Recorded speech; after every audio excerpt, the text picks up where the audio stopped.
Olá a todos, sejam muito bem-vindos a mais um episódio do IATF em Foco, o podcast da GlobalGen.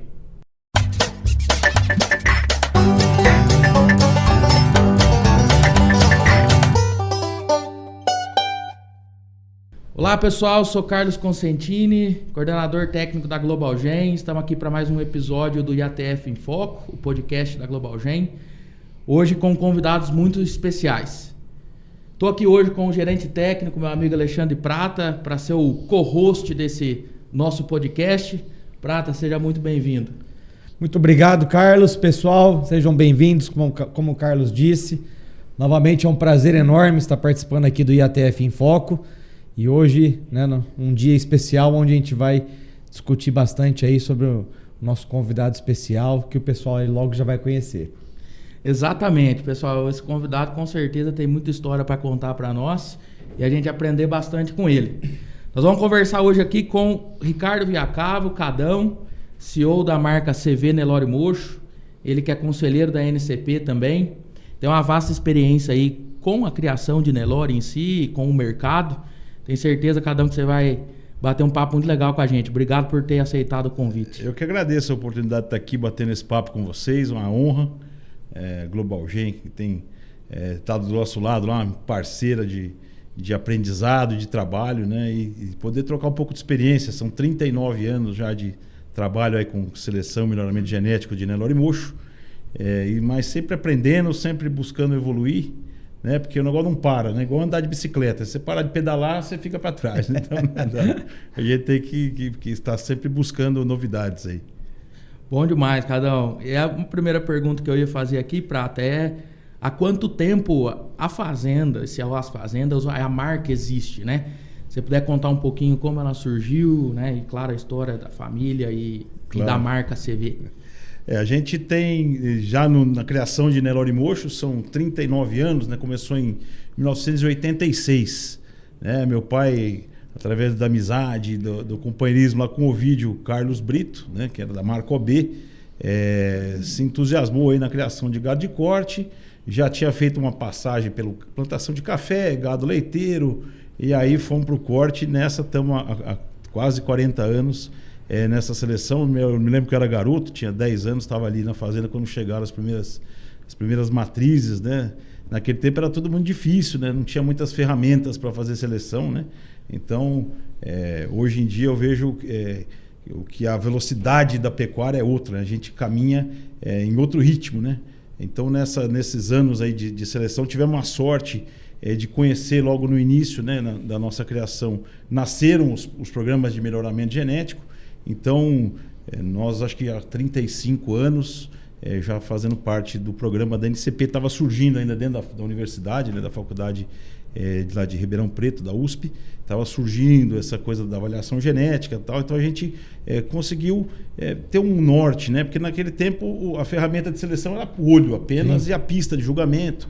Né? Então a marca CV teve essa trajetória de pista, campeonato nacional, alguns touros campeões nacionais, que era onde a gente identificava os melhores animais, e depois a coisa foi mudando rapidamente, né, com a entrada desses programas. E a nossa pecuária mudou muito, né, nesses 40 anos que eu acompanho. Aí o Brasil era importador de carne, né? A gente importava carne, importou até de Chernobyl lá, carne, né? E a gente hoje, né, é o maior exportador de proteína animal e de carne vermelha, carne bovina do mundo, né? E outras commodities que a gente também era importador e hoje é grande player no mercado internacional. Então a gente passou essa evolução, né?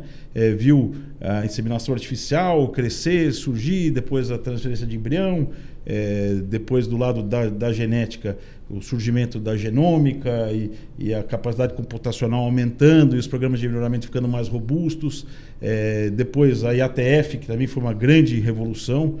Hoje, você imagina se a gente estivesse trabalhando com cio natural ainda hoje, né? Com o jeito que anda o mercado, a mão de obra, como é que a gente ia estar? Né? Conta assim, desculpa te interromper, mas quando já que você está falando um pouco da história, como é que vocês começaram com a inseminação? Depois, quando que foi que vocês começaram o protocolo, que deve ter tido bastante desafios no começo? Você lembra disso? Como é que foi essa evolução até chegar na transferência de embriões, que hoje a biotecnologia mais avançada aí que nós temos? Eu me lembro, assim, a inseminação artificial era uma coisa... Já existia, logicamente, né? Mas era uma coisa ainda pouco utilizada, né? Então a gente, logo que começou a criação, já teve essa primeira introdução lá dessa primeira tecnologia que era da inseminação artificial. Quando nós compramos as primeiras matrizes, compramos também um touro que era para cobrir essas matrizes, mas logo a gente começou a inseminar e aí veio o progresso, né? E como você otimiza, né, a seleção, você podendo usar os touros melhores do mercado, né? Depois a gente foi, lógico que tinha essas dificuldades. A inseminação com observação de cio é uma coisa difícil, né, de acontecer. E depois, quando chegou a IATF, como toda novidade que surge, né, você fala, isso não serve, a IATF não serve para novilha. IATF, o boi Nelore, a gente viu muitos paradigmas sendo quebrados ao longo desse tempo. Né? O Nelore não serve para confinamento, é uma raça bravia, a carne do Nelore é ruim. Quer dizer, ao longo desses anos a gente vem observando os paradigmas sendo quebrados, e a inseminação foi isso, né? A dificuldade do primeiro instante, depois a questão da transferência de embrião, que também era um problema sério, você comprometia as doadoras, superovulava. A gente sempre vem adaptando trabalhos internacionais, então estava usando uma dose de hormônio para um animal taurino, ao chegar para o zebu a resposta era outro, e assim foi também com a inseminação e também com a IATF, né? Então a gente viu a nossa pecuária se passar por várias etapas aí nesse processo, né? E até chegarmos na transferência de embrião também com tempo fixo, né? Hoje a gente já fizemos até trabalhos lá na fazenda de aspirar bezerrinhas de 3 meses de idade. Tudo quer dizer, a gente gosta, meu pai sempre teve muito essa cabeça de olhar as novidades, olhar para a tecnologia, ver o que está sempre buscando estar na vanguarda, né? Então acho que para mim foi uma escola muito legal isso, da gente ser bem adepto à tecnologia, né? Acho que a nossa pecuária precisa muito disso. Nós estamos num Brasil muito heterogêneo na pecuária, né? A gente olha, o Brasil, a única atividade presente em 100% dos municípios é a pecuária. Então é a pecuária que está voando, produzindo muito, e tem aquela ainda extrativista, mas quer dizer, esse perfil está mudando, né? Eu acho que a IATF no Brasil ajudou muito, né, nessa evolução, e assim como o melhoramento genético, né? Hoje a gente produz carcaças muito mais precoces, muito mais pesadas. É legal acompanhar e ser testemunha dessa evolução. Que legal, que legal. Que ótimo, Cadão. E você contou um pouquinho da evolução das tecnologias, né? Da inseminação lá com cio, depois IATF, obviamente transferência de embrião, chegando até aspirar uma bezerra de 3 meses, né? Na parte de seleção genética do Nelore CV, o que você pode contar para nós? Houve momentos de diferentes direcionamentos da seleção genética? O que vocês olhavam mais lá atrás e hoje o que vocês estão olhando? Olha, a gente, no começo, o foco era pista, né? Então a gente queria que tivesse bezerro nascendo todo mês, aquela coisa para você ter animal em toda a categoria da exposição. Então era uma coisa com outra cabeça. Depois, quando surgiu o programa de melhoramento genético, aí veio aquele conceito de ter que ter os grupos de contemporâneo, grupos de manejo. E a gente teve a sorte, porque um amigo que era criador de canchim trouxe um americano, professor da Universidade do Texas, para o Brasil para ser juiz numa exposição, o professor Randall Grooms. E aí meu pai, conversando com ele, eu me lembro garoto, ele falou: professor, quais são as 5 características principais para selecionar em gado de corte? Aí o professor falou: primeiro, fertilidade. Segundo, fertilidade. Terceiro, fertilidade. Quarto, fertilidade. Quinto, fertilidade. Aí a partir daí você pode selecionar para ganho de peso, para qualidade de carne, mas o bezerro que não nasce, você não tem como medir ele, né? Então, o foco sempre foi a fertilidade, em busca de animais férteis, adaptados, né? O Nelore tem essa condição de ser a raça mãe do Brasil, porque, né, se dá bem em qualquer condição, né? Principalmente na pasto. Então, a partir daí, aí fomos trabalhando outras coisas, sempre, logicamente, buscando não perder essa funcionalidade do Nelore, que eu acho que é o diferencial que tornou essa raça uma das principais raças de corte do mundo, né? Mas eu acho que hoje, aí, ao longo do tempo, as coisas vão evoluindo, né? Vão mudando, e eu acho que hoje o foco principal da nossa seleção, logicamente que além da fertilidade, é a precocidade sexual e a precocidade de acabamento. A gente tem que fazer uma pecuária com ciclo mais curto. é a chave de um melhor desfrute, de uma melhor rentabilidade para a pecuária, né? E a gente não consegue mexer no mercado da porteira para fora. Então a gente tem que se adequar, se adaptar. Eu acho que a chave é você ter um rebanho fértil e um rebanho precoce. Eu acho que isso o Brasil tem muito a evoluir, né? Se a gente comparar, o professor Pietro mostra uns dados interessantes no trabalho dele, que compara o rebanho americano, que tem, por exemplo, metade do nosso rebanho e produz quase que o dobro da carne que a gente produz. Impressionante, aí você fala, né? Mas isso aí é porque eles fazem um sistema confinado. Também. Mas eu acho que muito se deve à fertilidade do rebanho, que é muito maior. A taxa de prenhez final deles é maior, a taxa de desmama deles é maior. Então, que também, é o quê? E a idade ao primeiro parto é menor. Mas então, é menor. Então, quer dizer, nós temos muito para evoluir. Acho que nós podemos dobrar a nossa produção de carne sem aumentar uma cabeça. Né? Então, acho que esse que é o desafio assim, de longo prazo. Com certeza. Eles têm, né? A gente pode falar, o professor Pietro sempre mostra esses números, né? A nossa média de taxa de desmame é de 60%, 65%. Ou seja, 40%, 45% aí das nossas matrizes não vão dar o bezerro no ano. Então isso deixa muito a desejar. Mas a gente está evoluindo. Tem muito desperdício na nossa cadeia produtiva, né? Então acho que o desperdício está nisso. Está na perda gestacional, está no baixo índice de prenhez, está na mortalidade. Um monte de coisa que tem que ser ajustada e nós temos espaço para isso, né? Então quando você já vem numa produção muito alta, é difícil qualquer sintonia, né? Mas acho que nós temos tanta coisa para ajustar que acho que nós temos um cenário aí de muito crescimento. E assim, um dos avanços que vem acontecendo na raça Nelore realmente é a precocidade, né? Apesar da média do Brasil ainda estar longe de ser um animal que emprenha com 12 meses para parir com 24, mas esse cenário existe hoje em algumas fazendas, né? Você comentou, Cadão, quando você falou de rentabilidade, junto estava a palavra precocidade, né? Mais cedo a gente estava conversando também, você fez um comentário de que quando a fazenda começou a trabalhar com precocinhas, conseguiu fazer precocinhas, isso foi um avanço importante você mencionou de tirar a recria desses animais, né? Como que foi esse avanço? Como que você vê hoje essa tecnologia de precocinhas, ter ela dentro da fazenda, né? As dificuldades, claro, de fazer isso acontecer de maneira eficiente e os benefícios. Olha, a gente quando estava assim como espectador desse negócio, vendo alguns rebanhos trabalhar com isso, olhava e falava, isso não é nunca para mim. Né? Eu não tenho manejo, não tenho condições de fazer isso. E aí aconteceu que nós passamos a fazer a integração. Nós tínhamos uma fazenda de pecuária exclusivamente, intensificada, tal, mas aí passamos a fazer a integração com a agricultura. E aí a rodar a agricultura dentro da fazenda, e aí isso foi melhorando a qualidade dos pastos. Né? Legal. E tem uma coisa que é uma oportunidade interessante, que é o pasto de inverno. Depois que você colhe a soja ou você colhe o milho, você tem um pasto ali de ótima qualidade num período mais crítico do ano. Né? Porque nós sempre fomos um pouco contra essa coisa de superalimentar.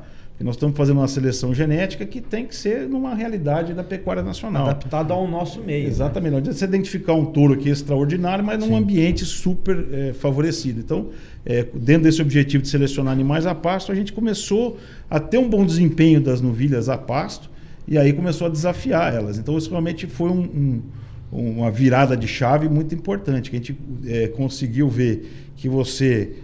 com o mesmo número de matrizes ativas, você tinha muito mais bezerros produzindo, né?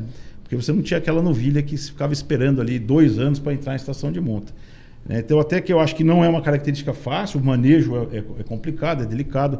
Você tem que desmamar uma bezerra, as bezerras começaram a desmamar um pouco mais pesadas em função do ambiente melhor, mas você tem que dar, num período mais crítico do ano, um ganho médio ali de 700 gramas dela por dia, para ela chegar da desmama até 1 ano de idade, aí perto dos 320, 300 e poucos quilos, que acho que é o peso, né, ideal dela entrar na estação de monta. Então esse desafio é grande, né? Você tem que ter um acompanhamento nutricional. Depois, assim, a questão do manejo da primípara não difere muito. Até no primeiro ano que a gente tinha um N grande de primíparas de 1 ano, de 2 anos, desculpe, de 3 anos, a taxa de reconcepção dentro do mesmo manejo é muito semelhante, né? Agora, o número muda muito, né? Você tem mais bezerros com relação ao seu estoque de capital que está investido ali, né? Porque aquela bezerra começa a produzir mais cedo. Então, isso mudou bastante o desfrute da fazenda, a rentabilidade. Então, realmente, eu acho que é uma ferramenta muito boa. Para quem tem condição de desafiar precoce, eu acho que é uma ferramenta que vai trazer mais ganho, mais rentabilidade. E quem não tem condição, não tem manejo, tem praticamente a obrigação de usar essa genética no gado. Porque se você usar uma genética de precocidade, por mais que você não vai desafiar o seu gado precocemente, na estação de monta que ela for entrar, ela vai emprenhar mais cedo, né? O bezerro do cedo tem sempre as vantagens, né? Por causa da questão ambiental, é um bezerro que vai desmamar mais pesado, é uma fêmea que vai reconceber mais fácil, vai emprenhar a primeira cria também melhor, porque tem essa diferença de idade. Então, eu acho que a precocidade sexual hoje é onde eu acho que se tiver que apostar em alguma coisa no negócio da genética, eu acho que é isso, né? A gente, como selecionador, tem que olhar sempre um pouquinho para frente, né? Então, eu acho assim, o que impacta mais no bolso do cliente da genética? A fertilidade, a primeira coisa. Depois é a precocidade, tanto de acabamento, né, que estão bem relacionadas, e sexual. Depois rendimento de carcaça. O resto é uma coisa que, lógico, a gente tem que pensar em qualidade de carne e tal, mas isso não traz dinheiro para o bolso do pecuarista. Hoje o frigorífico mal paga. Depois desse negócio do boi China, então, não precisa nem acabamento. Né? Basta ser novo.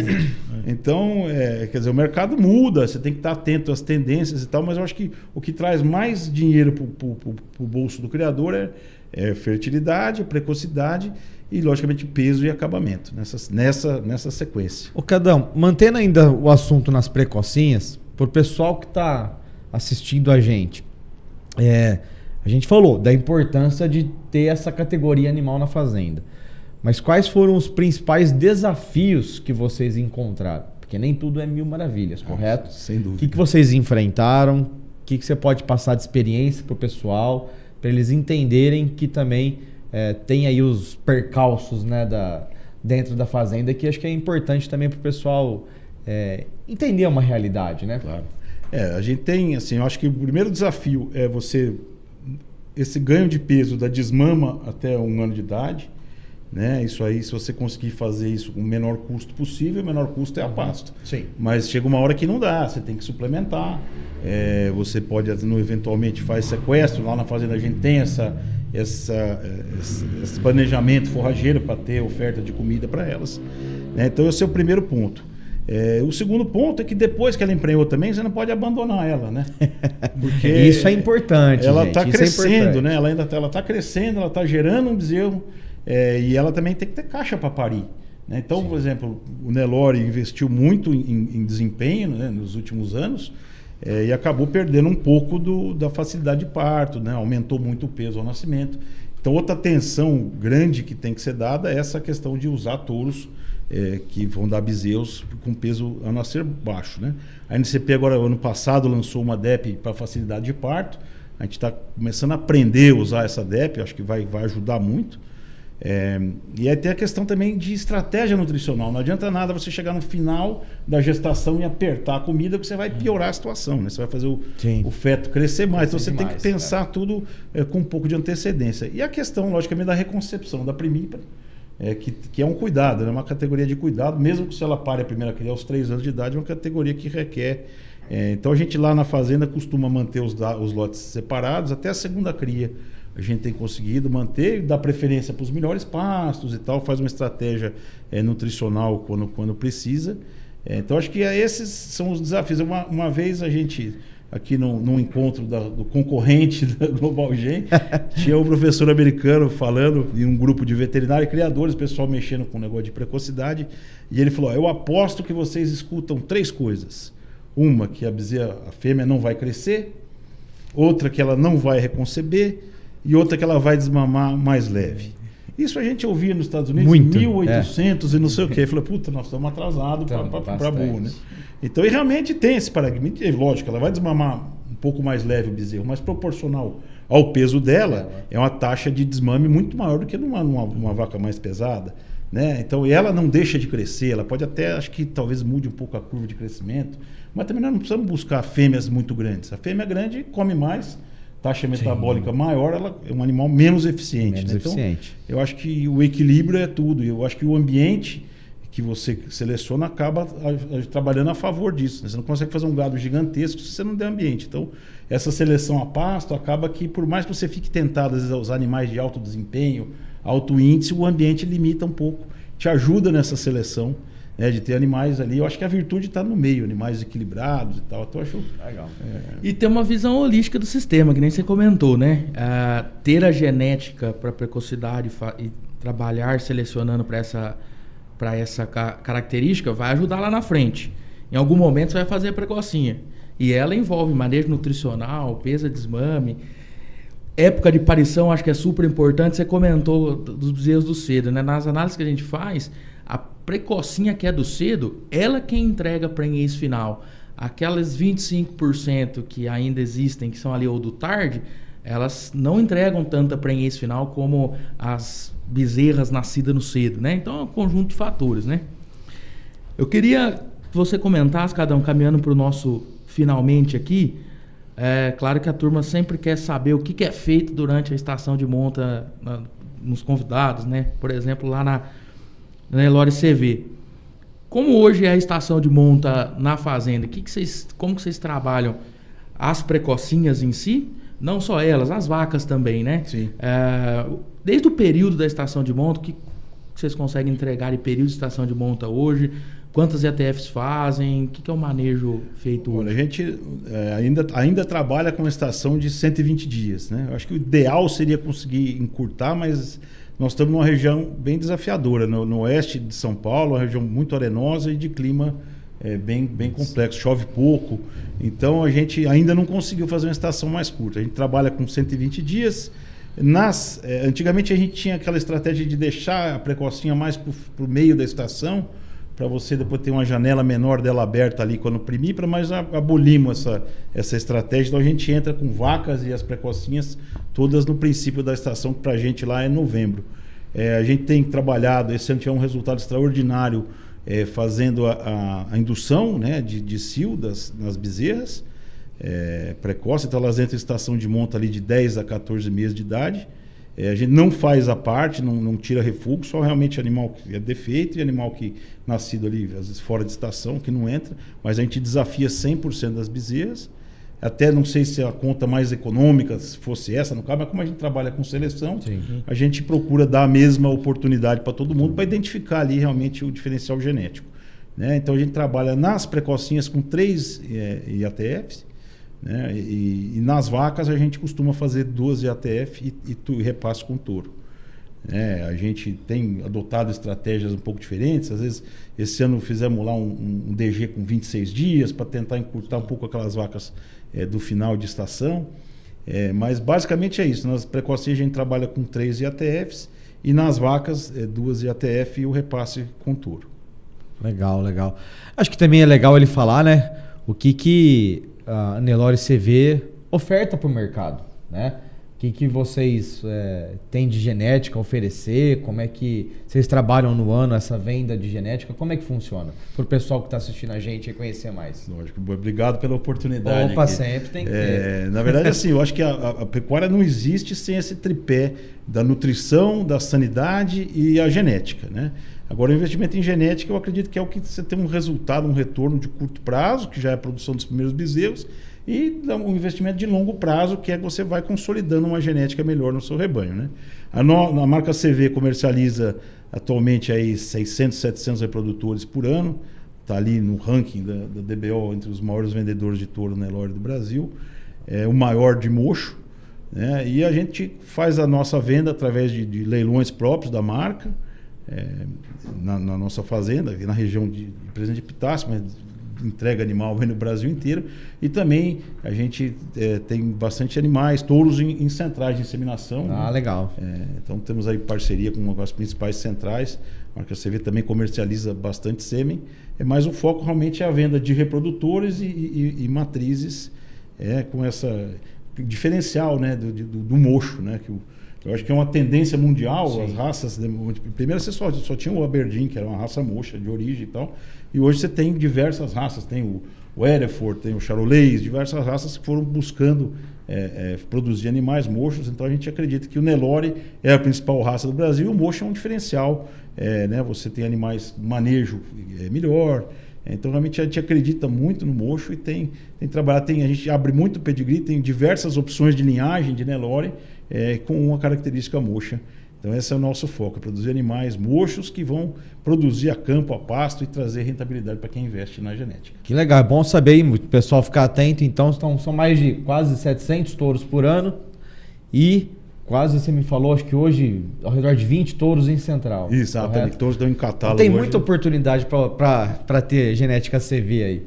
E só 39 anos de seleção, né, Nelore Mocho? Então, pessoal, quem quiser saber mais dessa genética aí, entre em contato com vocês, né, Cadão? Maravilha. Muito obrigado aí pelo espaço, pelo convite. Instagram, essas coisas que é... Instagram, vamos lá, é carlosjacava.com.br.